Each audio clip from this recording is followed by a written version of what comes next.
Alam mo, hindi ko talaga alam kung bakit ako pa. Air India Flight 217, ang daming pasahero, lahat excited, may kanya-kanyang plano, pamilya, trabaho.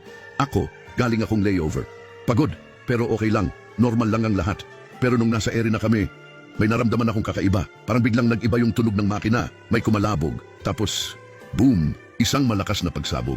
Sumigaw ang mga tao, nayanig ang buong eroplano. Nawalan kami ng gravity, tapos parang may humila sa katawan ko pababa.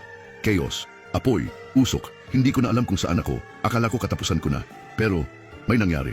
Sa gitna ng usok at apoy, may nakita ako. Isang nilalang. Hindi siya ordinaryong tao. Maliwanag siya. Parang may sariling ilaw. Wala siyang takot. Tumayo siya sa gitna ng sunog at naglakad papunta sa kin. Parang bumagal ang lahat. Yung apoy, para bang hindi siya tinatablan. Tumingin siya sa kin. Hindi siya nagsalita pero parang naramdaman ko yung sinabi niya.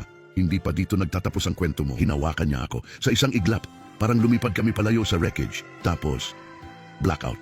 Paggising ko, nasa ospital na ako. Sabi ng doktor, ako lang daw ang nakaligtas. May brain hemorrhage ako. Critical. Minsan daw kung ano-ano na lang sinasabi ko. Pero sigurado ako sa nakita ko.